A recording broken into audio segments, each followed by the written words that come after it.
Esto es en principio para el GES 2, ¿vale? Para repasar para el examen de castellano, pero también puede ser muy útil para el GES 1 porque este era uno de los últimos contenidos del tercer trimestre y que, bueno, el curso que viene pues vamos a retomar y oye, pues no está de más saber lo que vamos a ir viendo. Esto es lo más básico de la sintaxis y es distinguir. Uno de los contenidos es saber distinguir entre oración simple y oración compuesta. Desde el GES 2 algunos sabréis ya lo que es esto, ¿no? Una oración simple, dijimos, que son oraciones que solamente hay un verbo, ¿vale? Por ejemplo, Juan y María se escriben cartas, solamente hay un verbo, ¿vale? Escriben. Sin embargo, las oraciones compuestas son aquellas en las que hay dos verbos o incluso más en la oración, ¿vale? Es decir, que hay dos verbos o más. Por ejemplo, a partir de esta frase, pues hemos podido sacar dos verbos. Juan es famoso y María le escribe cartas. Hay dos verbos, ¿vale? Uno y dos.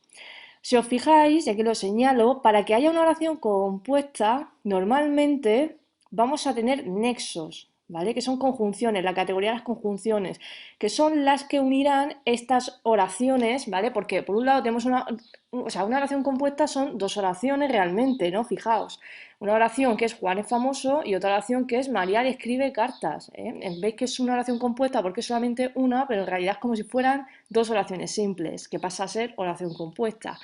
Todas estas están unidas por una conjunción o nexo. Incluso, a ver, mayoritariamente son conjunciones, pero también os podéis encontrar comas. Pero no es lo normal, porque en español nosotros utilizamos conjunciones. Aquí tenéis algunos ejemplos. Dice, Juan es famoso y María le escribe cartas, que es una oración con la i, ¿vale? La conjunción típica i, que es adición, no es añadir información. Juan es famoso por lo que María le escribe cartas. Aquí tenemos por lo que, ¿vale? Será un nexo más temático, tiene un significado más como de causa, ¿no? Juan es famoso mientras que María le escribe cartas, ¿vale? Es otro tipo de nexo. ¿Veis cómo cambia el nexo? Cambia el significado de relación entre las dos oraciones y Juan es famoso, pero María le escribe cartas, ¿no? Hay un significado aquí más bien de oposición. ¿Vale? Más o menos esto ha quedado claro. Es la diferencia entre una oración simple y compuesta radica simplemente en el número de verbos que hay. Si hay uno, pues es simple, si hay dos o más, es compuesta. Y las oraciones compuestas en general se unen por nexos que son conjunciones. ¿Vale? Bueno, pues la otra parte era distinguir entre verbos predicativos y verbos copulativos, ¿vale? Es la clasificación de los verbos. ¿Cuál es? Bueno, lo estuvimos viendo un poquito en el GES 2. Los verbos copulativos son ser, estar y parecer. Y a veces también, últimamente, pues se admite el verbo resultar, ¿vale? Pero bueno, no es la tónica. Lo más general es ser, estar y parecer. Los verbos copulativos. ¿Qué son los verbos predicativos? Pues los que no son copulativos, simplemente, es decir, cualquier verbo que no sea ser, estar y parecer, cualquier verbo. Bueno, los verbos copulativos no solamente tienen que ser, estar y parecer, sino que también necesitan construirse con un atributo, ¿vale? Que es ese elemento que aporta la cualidad.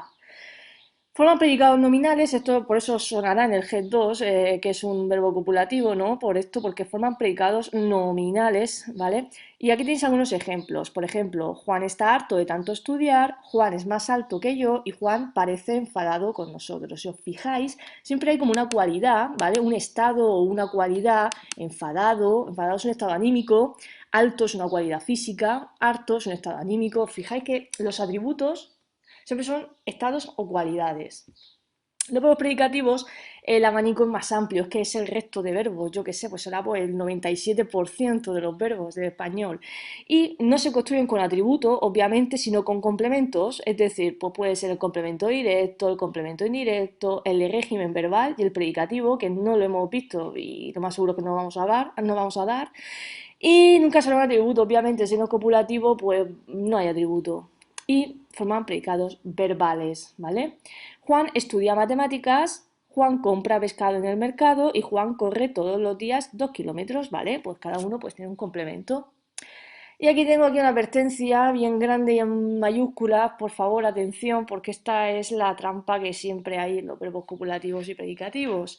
Y es que el verbo ser siempre es ser, ¿vale? El verbo ser siempre es copulativo.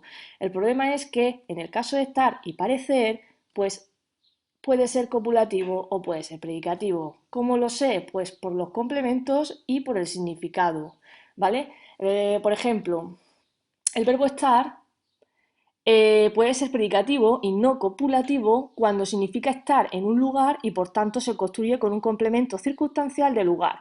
Por ejemplo, Juan está en Francia, es un sitio, no hay una cualidad ni hay un estado anímico, es un lugar, por lo cual estar en un sitio no tiene nada que ver con estar copulativo, que es un atributo, que es una cualidad, ¿no? Lo veis aquí. No es lo mismo que decir Juan está cansado. Si yo digo Juan está cansado, me está diciendo una cualidad de Juan. Pero si digo Juan está en Francia, pues me está diciendo dónde está Juan. Es decir, no es copulativo, no hay un estado ni una cualidad. Y por otra parte, lo mismo pasa con parecer, que puede ser predicativo también. Este es incluso más fácil porque parecer ya cambia. No es lo mismo decir parecer cansado, parecer contento, parecer triste, que parecerse a alguien. Es que aquí ya hay un matiz más diferencial porque tiene una preposición a y tiene un pronombre se. ¿Vale? Si, cuando significa parecerse física o psicológicamente a otra persona, se construye con un complemento de régimen, ¿vale? Que esta función no nos interesa porque no la podemos dar, y además exige un pronombre se. Vamos, que una preposición a y un pronombre se cambia la forma con respecto a la forma copulativa. Por ejemplo, Juan se parece a su padre, ¿vale? Cambia el significado, se parece físicamente, no es una cualidad ni un estado, simplemente que se parece a su padre. No es lo mismo, volvemos a decir, que decir Juan parece cansado. Si yo digo Juan parece cansado, estoy diciendo una cualidad o un estado de Juan, mientras que si yo digo Juan se parece a su padre, pues no tiene absolutamente nada que ver, ni siquiera en los complementos que necesita. ¿De acuerdo? Y eso es todo.